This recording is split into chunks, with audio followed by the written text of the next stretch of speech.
Hey, everybody. Thanks so much for coming over to Out on a Limb with Gabby Allen. I am so excited to bring you Lisa Olech today. We are going to have a blast because pirates, I historical Right. pirates, I love all of them. She is one of my auto buys. And so I think we're going to have a really good time. So we're going to just jump in with my only ever prepared question. You know how this rolls. And so, Lisa, what is it that you do and how do you do it? Okay. I write pirates, obviously. I write historical and contemporary romance. I currently have 9 books published, traditionally. The last book was a continuum with 2 other authors, and that was my first kind of toe dip into self-pub, and hoping to release another book in November that is fully independently published. So, That's awesome. um, and how I do it, every book is different. It really is. I'm, ADD. Oh, look at chicken. I I have gotten story ideas from smells. I have always had a thing for pirates. I don't know why. I do. They are the ultimate bad boy, Yes. and they are sailor and thief and all rolled into one. Yes. And they're fascinating to me. And the more research I did on them, the more fascinating they became. And the whole role of women Yes. in the pirate industry was very interesting to me as well. But truly, every book I approach differently. Most of the time, I get dialogue in my head. Okay. And I have a, a few of my books I have written as experiments. Um, one one I wrote totally in one point of view, because I was having a point of view issue, and I kept head hopping. So I thought I will break myself of this habit by writing one point of view. Um, and One I wrote totally just in dialogue, Oh, and then went back and added all the layers. Dialogue is, I think, my strong suit. So generally, every scene will start with basic dialogue. okay. Um, I used to have the what's the word I'm looking for? I used to write a messy first draft. Okay. Now I'm on such a usually I'm on such a deadline that I don't have that luxury. Yes. I edit as I go. So by the time I get to the end, it's pretty clean. But like I said, every book is kind of different. Every depends on the character. Um, I don't know. Yeah, that's I love awesome. all of it. So tell I me love all about of it. how do you get an idea from a smell? It was actually the first book I ever published, and my son is an artist, and I am an artist, and I'm an artist first and foremost. I was an artist long before I was a writer, Oh, and um, uh, do you paint? so now, huh? Do you paint or I owned my own stained glass business for oh, 25 years. oh my gosh, I love And stained glass. I paint room murals. Mm, So I'm yep, a muralist. And so my son decided to go to art school, and we started touring colleges. right. And I never went to art school, and I was horribly jealous. And because if If you want, if you want a true way to my heart, you give me a new box of crayons. Yes, And then I have to put them in rainbow order because I'm just that way. as you Anyway, do. you do. So we walked into probably the third college that we were visiting, and I realized that art schools all smell alike.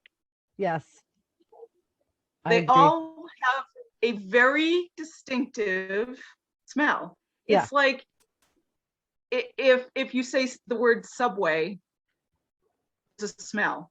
If right. you say hospital, there's a smell. Yes. Art school is the same way. Yeah, And that's where I got the idea for the first book. So I I love it. have my contemporary series is based around an art school. Oh, okay. And yeah, so it's different artists, and So that was that's the first not book. pirates. That is not pirates. That's my contemporary series, You and could have still I had write. pirates in contemporary. I wasn't certain. You could still totally have pirates in contemporary. You never know. Well, you can, but most of them are, Yeah, not no, so nice. not so nice. Um, but that's my contemporary series, and I'm actually working on the fourth book in that series. It's a palate cleanser for Yes. me because the research isn't as grueling and Yeah. things like that. So it and these are the voices that are screaming in my head right now. So Okay. um, Well, um, sometimes you got to go this with one them. is about the first one. In fact, I tell people that if they don't remember my name, they'll remember the title of the first book because it's Picture Me Naked, Oh, and it's about a portrait. It's about a portrait artist and her model, okay. and um, the second book is about a sculptor, and the third book's about a muralist, and this fourth book is about a glass blower. So Oh, yeah, I love that. so those are fun, and but I do love my historicals, and I have a whole series stretched out, a 7-book series that I finished the first book, The Pirate Wore White, and Can't wait. it's a female captain, which I love doing, Yes. because historically, the biggest, baddest, toughest pirate in history was a woman. Yes. Yes. So she was Yeah. brutal. But And they almost, I think um, they almost had to be because not only were they dealing with a bunch of people that they thought they could, the other people thought they could take advantage of her. She had to be that much more fierce to chop them right. off at the knees before they even got close to where they thought they could take Right. advantage of her. Like you had to come out This swinging. is literally. Mm-hmm. This I'm referring to Ching Shi, Yes. and um, she was saved from prostitution by her husband. He rescued her, and he died in battle, and she literally put on his armor and took over. And Wow. by the time she was done, she had 80,000 men pirating for her.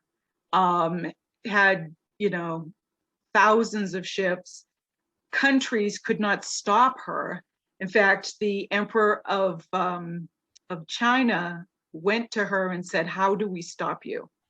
Um, how do we stop you?" Right. And she said, "I want every I want to walk with every penny I have. I want my men, my crews to walk free. And out of 80,000, they only hung, I think, 200. And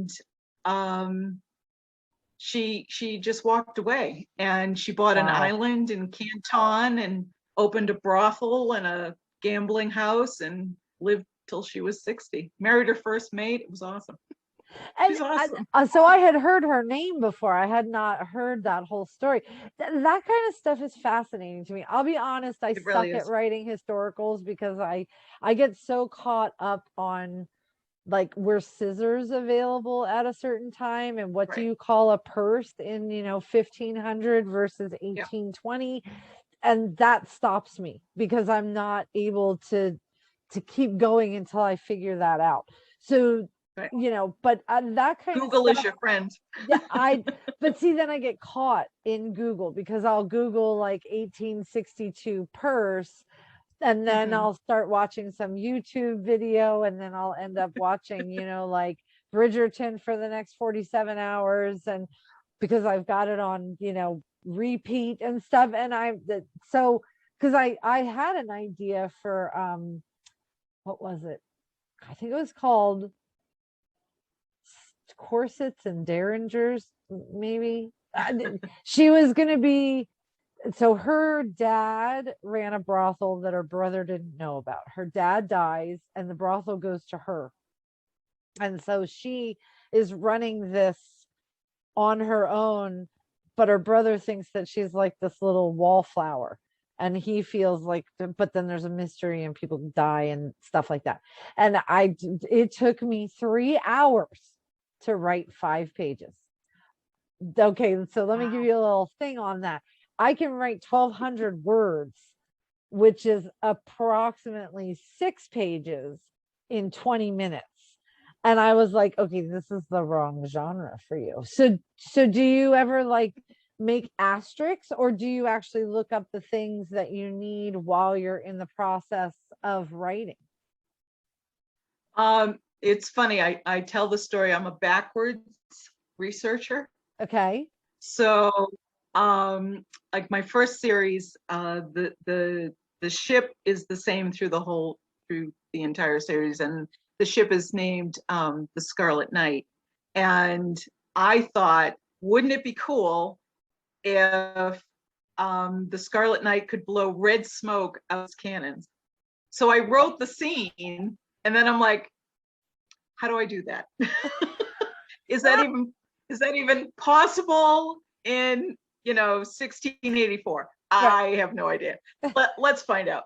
Right. So generally what trips me up a lot is language. Oh, There are certain words and certain phrases that weren't popular. right. So it's a lot of, I keep the dictionary open and for word origins and times like that. I was very lucky early on that I had a great editor who was brilliant at that. She's like, you can't use the word hanky. Oh, I can't, no. You can use handkerchief, but you can't use okay. hanky. Okay. Interesting. Um, Interesting. and it's stupid little things like, goosebumps. That term wasn't popular. I don't remember Huh. the date, but That's okay. it's like I can't use Everybody goosebumps. can go Google it. Everybody go Google goosebumps. Right. I want in the comment section, put what you found when you looked for goosebumps. And I swear to you, I will give you any book you want if you can find goosebumps and put it in the comments. But that kind of stuff, like that does. I remember very early on. So I started out reading some contemporaries, stealing mom's books that I wasn't supposed to read. But when I really got into it, it was definitely historicals. Jude Devereux was a big one for me, and Judith Yep. McNaught. Oh yes. And Yep. I liked Judith McNaught's contemporary stuff, but to give me her, the other things, the historicals, I was like, huh. And so, but Yeah. I know what the things are because I would look them up then, or I would just infer what they are from the context of because I was way too into Right. the story to go pull up the dictionary and go look. I mean, Right. this was also, like 30 years ago. So it wasn't like I had a Google to look into. but so then when I was trying to write it, I was just like, no, no, no. I mean, I even tried writing fantasy once, and I got so caught on, all right, well, do I want it to be a bear, or is it going to be like something else with like an apostrophe in the middle of the name because this is a Right. different world? And so I Right. do find that I get caught on those kinds of, I don't have that problem with paranormal, because paranormal I can just make up as I go. And then I just have to Right. remember that I have to make sure that I follow the same rules that I have made up along Right. the way. But I mean, so can you do red smoke? I'm sorry, what? Can you do red smoke out of cannons? You can. Oh, all You right. can. There's a mineral called strontium, and it is found in a remote little village in Scotland. And it's why their tartans are red. It is the producer of red smoke. And Wow. so it's like, okay, I have a Scottish pirate because You go. he brings the secret of the red smoke. Okay. Hey, that's So yeah, exciting stuff. But I love that when you get like little things that are different. You can tell when the author is very yeah, excited about what they're writing about. right, And that's one of the things that I have always loved about reading your books is that you can tell that you're in. And that is wonderful because then you as a reader get pulled in too because you can you just like the way the stories are going, you just get sucked in. I've told Daniel before that, just, you know, Daniel's my husband, I'm like, you need to go over there somewhere else because I'm reading, and and you're not getting dinner tonight. So I hope that you remember what I like ordered from the pizza place because I'm not even stopping to order anything. That's gonna, and you can pick it as a up. great pirate. No, Yeah. I did quite a bit of research, pirate wise, especially ships and all of that, and it built on each book was more and more, and because you're gonna run into a reader that knows their stuff and is gonna Yes. call you on it if and on the other hand, you're not giving a history lesson either. That's not Yes. what your readers are looking for either. That's a fine line. So it really is. They say you're supposed to do 99% of your research, but only use 10%. Yeah. And it's just enough to kind of sprinkle it in, Mm, like fairy dust. yeah. That's all But right. We like that too.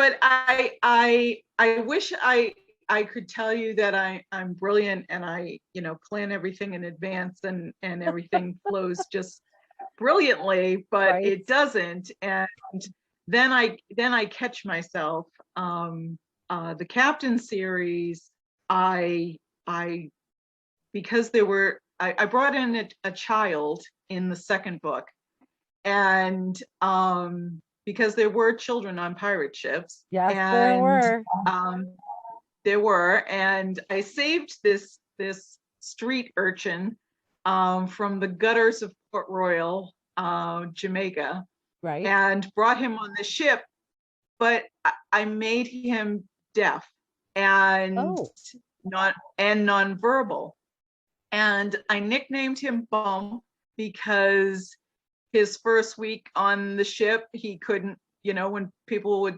yell, look out, well, he couldn't hear them. So he'd go, he was constantly getting hit in the head. right. So they called him Bump, and that stuck.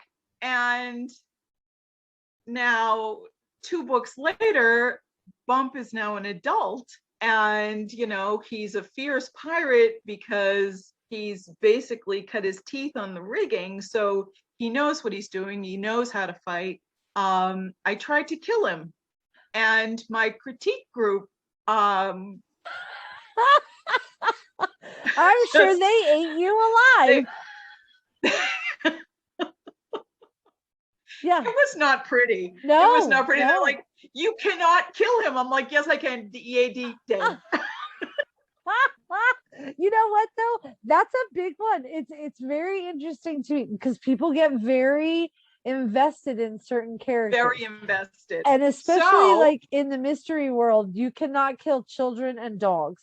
Well, children and animals. no, They right, don't care. You can kill some a bad 90-year-old thing. granny, but do not kill tiny kids and don't But kill this was an animals. adult. It doesn't He was an matter adult because now. Doesn't they are matter. invested. Yeah, no, Right. he's So, there. That's what happens is that he becomes right, there. And when he's right. mine, don't you dare take him from me. So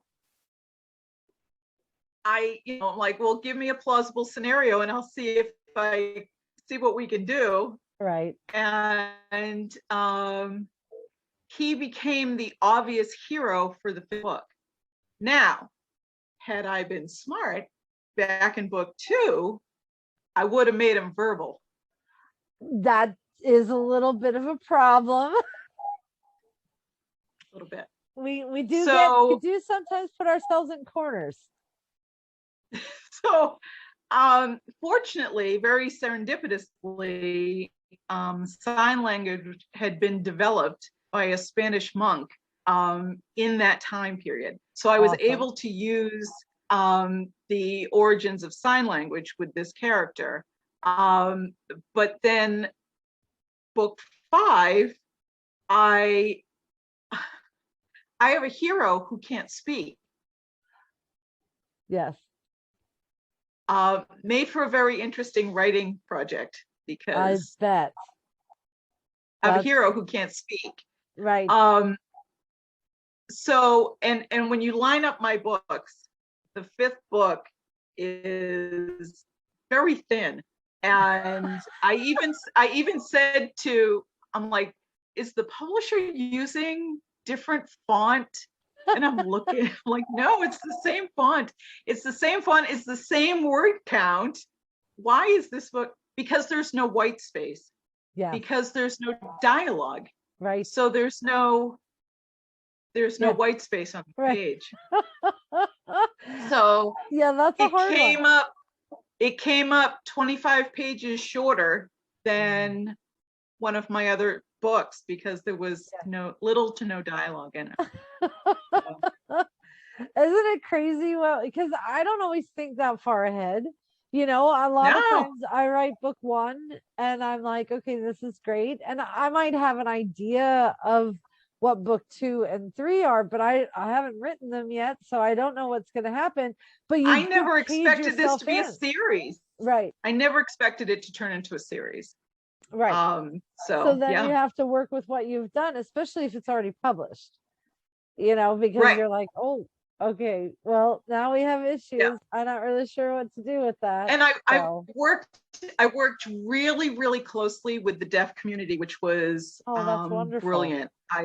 I loved it because as an author, I take it very seriously, my responsibility in not falling into stereotype and not, I want to portray my characters to their truest self. Yeah. So I worked very closely with several members of the deaf community, and I learned a ton. Awesome. And I said, I would love it if the last line of the last book is him saying, I love you. And they're like, yeah, not happening. You're like, come on. I mean, what if I bump him in the head with rigging? Would that they're like, if he has been nonverbal for 33 years, you just can't all of a sudden make him verbal. Right. Dang it. I won't spoil it, but he does tell her he loves her in a very interesting way. Oh, so well, we'll have to go find that out because yeah, absolutely. Everybody go buy that book. Tell me what you find. So when you say, so before we got started recording, you had said that you have a plotting group. So is your plotting group different than your critique group? Yes and no. Oh, okay. There's There's a little bit of overlap. a little bit of overlap. Okay, that makes sense. Yeah. And so for anybody who's listening and does not kind of get the terms, because I don't know who all is listening, plotting group would be a set of people that she sits with and kind of goes over the book that she's going to be writing and gets input on what things would work, what things would not work, how to get from A to Z in writing the book. And then a critique group would be someone that she gives the book to either in pieces as it's going. I always tend to give mine full at the end, and then they read it and they give it back and give me, some ideas of, this is where you fell down, this is where you did really well, why can't you use a comma key ever? That, oh, I'm sorry, that's me. That's, yeah, I am not the punctuation girl. I'm just not. Okay. I have a critique group of 3 other people plus myself, and one of them is very much the punctuation grammar person, which I appreciate. One does a lot of developmental stuff as far as like where I have fallen down, where the gaps are, that kind of stuff. There's also, the calendar maker, because I also am not good at that. Sometimes it's Tuesday for 8 days. And I'm like, it's Tuesday morning. And they're like, yeah, it was Tuesday morning 10 pages ago and 20 pages ago. And I'm pretty sure 35 pages ago, it was still Tuesday morning. This poor person is living every second 3,000 times. And I'm like, oh, all right. I actually had one of them do this whole sheet. They had gone through the whole book and they had marked off every single event. And I'm like, oh, it's still Tuesday, isn't it?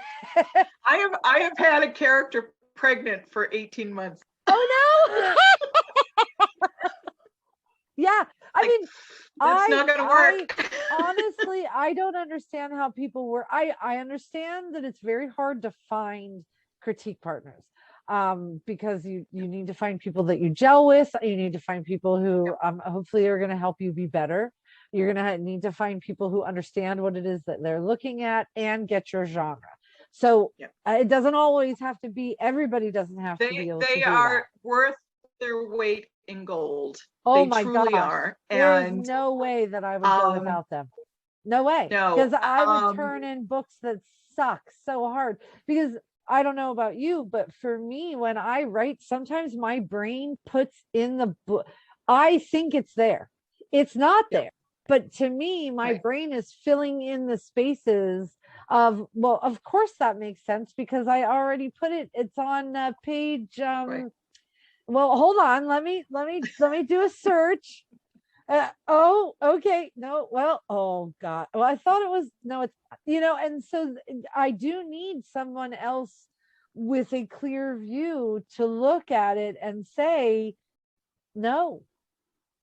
And it's more, I think it's more a sense of trust. Oh, yeah. Because I don't need someone blowing sunshine up my skirt. No. I don't. I can, Yeah. Yeah. I can do that on my own. I have enough people that will do that. Okay. That is not what I need, and that is not what I'm asking for. Right. And I tell my critique partners, be brutal. Yeah. Be brutal. Because inevitably there is a section of the book that I know isn't working. Yes. And I don't know why. But and I don't know how to fix it's not working. Yes. And I don't know how to fix it. And 9 times out of 10, my critique partners will come back and say, okay, you can't do this, or try this or whatever. And it's like, yes, and that's exactly. Exactly. I have had that happen where I've been with my critique partners for years, so they know my voice, they know my writing, they know my style. Yes. So if they come back with, I'm not hearing you, I'm not hearing your voice. Okay. That means I'm missing the Lisa layer. Yes. So the Lisa layer. I like that. Lisa layer. So, Yeah, yeah, because I don't know about you, but I tend to write in layers. I can. Dialogue, then setting, then action, then, whatever. And then the Lisa layer goes. Right. But And that's that's, generally my humor yes, or, yeah, it's generally my humor or my sarcasm right. or, The snark. um, the snark. Yeah, yeah. That's Yes. with those layers, because I'm going to be honest, I don't write like that. I write from the beginning straight through to the end, and that's it. And I will look at Mhm. things like if I'm not certain that I did something right in like chapter 3, or if I come up with something in 10, I'll make sure that it's back in chapter 3. Do Mhm. you write different drafts? Or are you, since you said you edit while you're I writing? don't. Okay. Um, I don't. I generally run 3 chapters. Oh, okay. So I'll work on 3 chapter chunks. And like I said, a lot of the time I drop in dialogue first, Yeah. and then I'll add scene, then I'll add senses, then I'll add um, um, deep POV, and work it that way. So For yeah, those I've three got chapters. for those three And chapters. then you move on And to the next 3 chapters and do that also? then I'll go back and I'll run like a copy edit through and Okay. proofread those 3, and then I move on to the next 3. And what that does is it refreshes the story so Yeah. I can keep going. And then um, I give my critique. So generally it's 50 pages or so, and I'll shoot them that. So that's been the way I've been working for the last few years. I love it. And I have said this in probably every single podcast, or at least 95% of them. There are as many ways to do this as there are people who do it. So I Yep. very much enjoy talking to someone who does not do it the way I do it, because I love to hear other ways of how this can work for you. I tend to write, When I first started, I would write a messy first draft. okay, I mean, really messy. I was doing NaNoWriMo, yeah, National Novel Writers Month, which is and coming up. I mean, you can't get messier than that, Yeah, you know. yeah. So, 50,000 um, words in 30 days, and you're not 50,000 supposed words to in look 30 back. days. Yep. And I did Nano successfully for 5 years, and what I would end up with is this lump of clay, Yeah. and I would shelf it till February, Oh, okay. and then I would pull it off the shelf in February and look at it. And what's really interesting is the parts where I felt the writing was really good are the parts I didn't remember writing. It was Interesting. because I was in the zone. I got out of my own way, Yeah. and it just Flowed. happened. Huh. So, Interesting. And again, I get fascinated by this kind of stuff, because like I don't know that I ever truly did a messy first draft, because that felt so daunting to me, because mhm, once it was written, I wanted to be able to edit it. I did not want to have to form it out of a lump of clay. If I was given a lot, like if I had a lump of clay, I would get so bogged down on, I don't even know where to start, right. that I wouldn't do anything at all. And I would actually take the concept and I would rewrite the entire thing. I would start all over again. I had to start from Yeah. page one. I could not.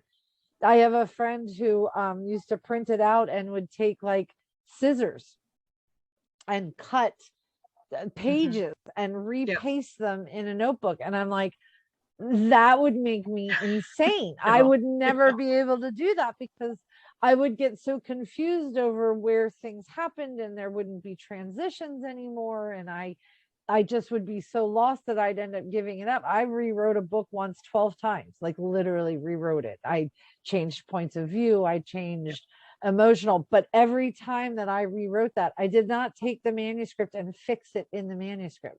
I took the Right. manuscript, I read over it, and I thought, okay, those are the pieces that I liked. I remember them. Let's Right. start again. And so do you use the same file? I mean, did you use the same file, or did you like Um, start all over again with something else? no, I used the same file. I cleaned it up. Okay. Generally, I 90% of the time I wrote front to back. Yes. I tried one book writing scenes as they came into my head. Oh, what a No. nightmare. Yes. Yes. I have a friend who writes Nightmare. that. Yeah, I was like, no, To try no, to knit that together was just brutal. no. And Never did that again. I love that she can do it. I love that other Yeah. people are very capable of doing it. Yeah. I am not. Because I don't. So for me, when I write front to back, there are so many things in the beginning that become necessary towards the end. And I also write mysteries, Right. which is a little different. But like I want that joke in chapter 2 to make sense in chapter 10. And if Yeah. I haven't written chapter 2 yet and I come up with the joke in chapter Yeah. 10, I can't go back and start it in chapter 2, because that's not how my brain functions. That's too many things at once. It's too Right. much to remember. Plus, I don't always remember where I did things. So like I'll get confused because, okay, well, in chapter 11, her leg is broken. Well, when did her leg break? And then I'm like in chapter 2 and I'm like, I think her leg is broken, but that was like 9 months ago. So that can't be it. And I get too frantic about it, I think, is what happens. And then I'm just like, forget it. Forget it. I don't, I Yeah. just don't. I'm a total pantser. I'm a Oh, okay. total pantser. Right. So I love how different we outli- are. outlines are very wonderful for those who use them. Yes. I don't. I know basically where my story is when I start, and then I just let my characters run, and Okay. I chase them as fast as I can. Do you ever But find yourself painting yourself into a corner then, or like getting to a point where you're like, oh my God, now what happens? I don't know. um, it's funny because occasionally I will have in my head um, more so secondary characters. They're the Okay. wild cards for me. Yeah. My main characters I pretty much know before I start. Got it. Uh, what will throw me is if I don't know their name. It makes Oh, me crazy. I can't write them if I don't I, know their name. yeah, I gotta know names. I Yeah. can't. But a secondary character, if I'm introducing a secondary character, I have in my head kind of an idea of what they're like personality wise. But Okay. until I throw them in the scene, You're not I'm really not sure. quite sure how they're going to act. Okay. So I've had secondary characters totally change personality on me, like Yes. totally, Yes. like Yes. 180 degrees different. Right. But that's the fun for me Oh yeah. because I'm surprised. It Yeah. surprises me. Yeah. And every book I've written, I'm surprised at some point because my characters do something that I didn't expect them to do. Right. And Right. I'm writing this, I'm writing this book, No, and that's how that how am I works. surprised at this? Yeah. But it happens, Oh and yeah. that's the magic for me. And Absolutely. it truly has happened every book, and Yeah. it's like the muse has finally shown up, finally, Yes. and now we can run. Sometimes. Yeah. You know? Sometimes you gotta chase that little witchy thing down and you're like, get over here. I have things Bas- I have to do. Yeah, I've written. Basically, basically I put my butt in the chair and say, I'm here. Where are you? Right. I'd like you to show up now, please. I Really? do the same thing. There are days where I'm like, oh my, this is going to be a rougher one, but I'm still sitting there Yep. because so for me, I have to like write pretty consistently because I will lose the thread. And so once I start writing a book, that's all there is to it. Like and it's a little hard sometimes because while you're writing, sometimes you're writing and you're getting edits and you're having to do promotion and all this kind of stuff, and I'm like, I just want to write. I'm in the middle of, but you can't always do that because unless you're always working only on your own timeline. But even then, unless you're only putting one book out a year, which works really well for some people, and for some people it does not. You got to time things in there. But yeah, I'm definitely one of those people where I'm like, even if it's 50 words, I need to sit down and I need to touch the manuscript, because if I don't touch the manuscript, I'm going to lose the thought. And I do what I call a timeline. I can't outline because that makes me feel like I need to have like Roman numerals and capital A's and little A's with bullet point. No, that's Misty does not do that. But I do generally need kind of a path. And I think partially that's because of the mystery aspect, because I have to know who's dead. Although there are plenty of mystery authors who they don't even know who killed them. And I'm like, then how do you set that up? And they're like, I don't know, it just happens. And I'm like, oh, all right, well, we come from two different worlds, and that's okay. But yeah, I mean, there are days I actually find myself far more surprised by secondary characters, because I'll be writing, and then this person will just show up, and I'm like, well, now who are you? And I'm like, this is coming from your own brain, right? Like, you're not taking dictation or anything. Right. And but it's always surprising to me, because I'm like, okay, a name will pop up and I'm like, oh, all right, well, let me just give me a second while I write you down, because I don't want to forget that you exist. So it is. I had an agent who insisted on a character list, and I write pirates primarily, and so the body count tends to be a little higher sometimes than others. Right. So I had my character list, and beside names I would put a D if they were dead, if I killed them. Right. So because I'm writing a series and I don't want to, resurrect. I'm not writing, right. That kind of paranormal that I can resurrect them after I've killed them. So I kind of have to keep track of who I've killed and who I haven't.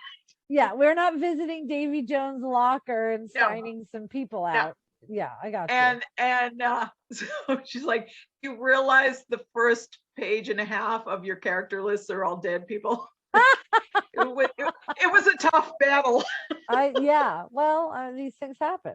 Actually, that was I used the historical event of the quake that hit Port Royal in 1692 that wiped out thousands of people in about 10 minutes.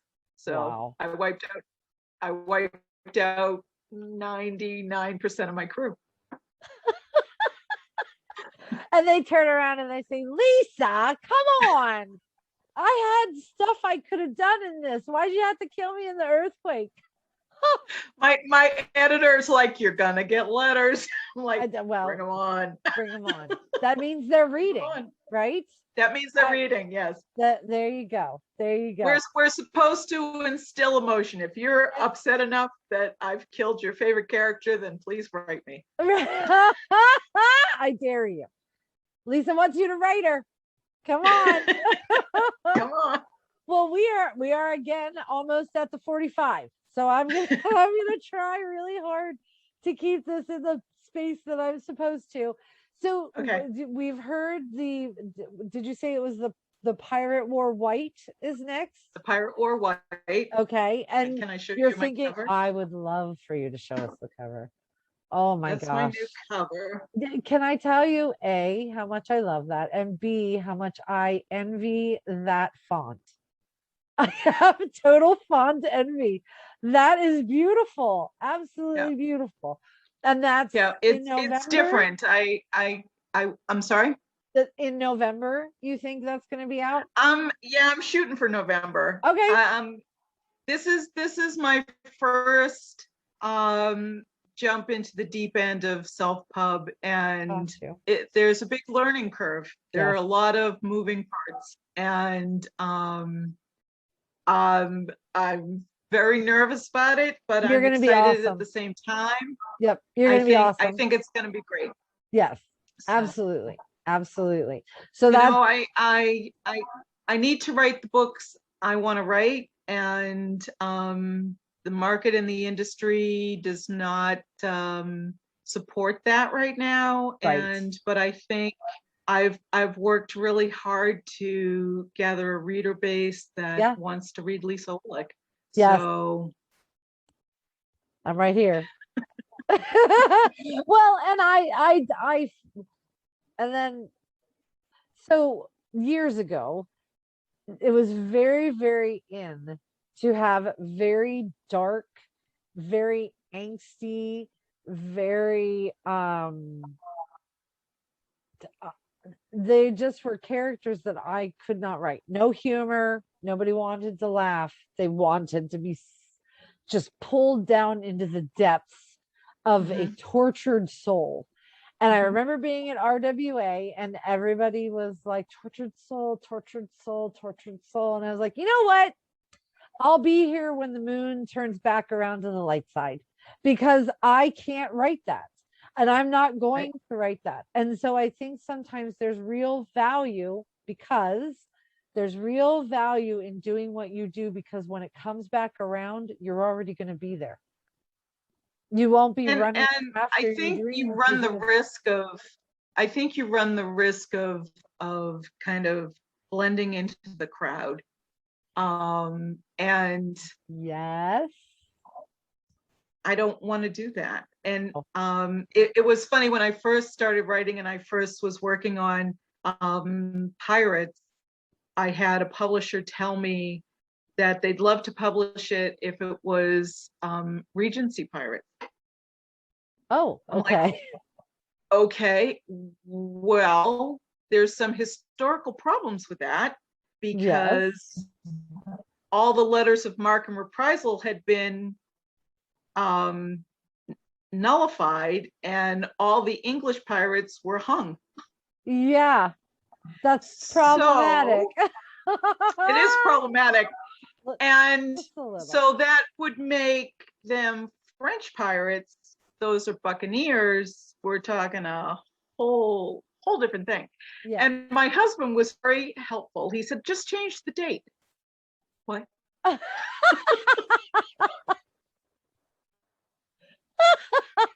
I I'm sorry. sometimes I'm sorry. What?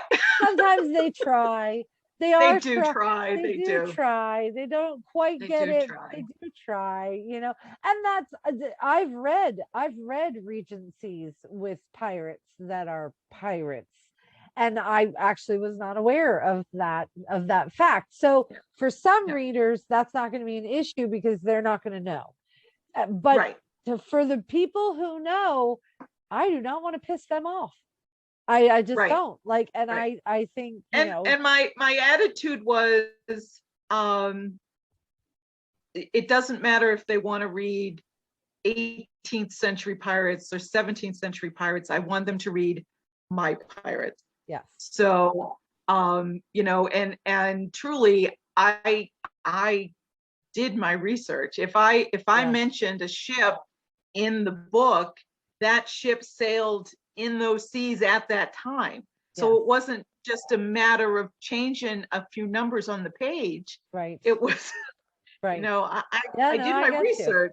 So I got you. I got you. Well, and I feel like there are people who want to read what you're writing, and they want to read what you're writing because they trust you. to write the things that A, they like, and B, that are researched. And so then you stick with that. And, while the market might not support it now, when it does come back around, you will already be in place to take complete advantage of people being excited about that again. That's the vampire thing. It goes in and out. So vampires are huge, and then nobody wants to read them, and then they're huge, and nobody wants to read them. But a lot of people who write vampires, they've been writing vampires all along. You're more than welcome to go with whatever trend is on right now. But when you're ready to read my vampires, I'm still here writing them. Not that I write vampires, although sometimes I've wanted to, but I'm like, that's so messy with all the blood and stuff. And what if you get stuck? Although I will say I really want to write a book with a vampire that was turned in like 1980, and then no one found him, and he's been like buried, and so he feels like it's still 1980, and then we move him into the 2020s, and he doesn't realize that it's been 40 years. So instead of like having Lestat, who's very eloquent and plays the pinafore or whatever, this one would be like, where is my boom box and where are my jelly shoes? Because that would make me so with the happy. hair. Yeah. Oh, I have the big hair. I mean, I still kind of have it. So I say, bring out the Aquanet. I'm all on board for that. There we go. So, so where can we find you so that we can follow along with you and stuff, and get some idea of what to expect and when it's happening? I'm all over. Okay. You can follow me on Facebook at lisaolech.com. My books are available wherever all good books are sold. Okay. But I'm on Twitter. I'm on Goodreads. I've covered the gambit. I'm not TikToking yet, but I will say that I am not TikToking. I did one with a bookstore. They got my book in from Kensington. They wanted me to come open the box, and I did that, and it was wonderful. And I can't imagine doing those myself at all. 30 seconds, really? I do barely get a sentence out because I'm like, join me for the next 72 where I have a full conversation, because 72 30-second videos will get me to talk once about a whole subject. So I don't know, I guess for me, on a lot of it, by the time, especially now, by the time you realize that it's big, it's not, and something else comes in, so by the time I have friends who are already TikToking. My kid was TikToking before it was called TikTok. That's one thing. But if you're joining TikTok now, unless you have like some really different content, the wave has kind of, and now it's, you need to figure out how you're going to. I think especially as authors or anybody, in business that's using social media, it's just you do what you can. It's the lesser of, it's the lesser of two evils, and you do what you like to do. I Instagram as Gabby Allen. I'm not awesome at that. I need to ramp that up. But I Facebook as Misty Simon. I do not Twitter. I mean, I'm on Goodreads, but I don't really do anything there because there are only so many things that I can take care of before I'm not writing. Because I'm trying too hard to do content all over the place, and it's like, who cares if you follow me on Goodreads if I don't have any books out, because I'm spending so much time. When I do become rich and famous, I will hire a publicist who will do all of that for me. I am fully on board with that. I would like a virtual assistant. I feel like I will have arrived when that happens. So let's arrive. We'll get there. Let's arrive. We'll get there. Yeah, I'm on board. We'll arrive. I'm ready. I'm ready. I too am ready, Lisa. Let's make it happen. So I'm so excited that you were available to do this today. I'm going to put all your links down in the description box.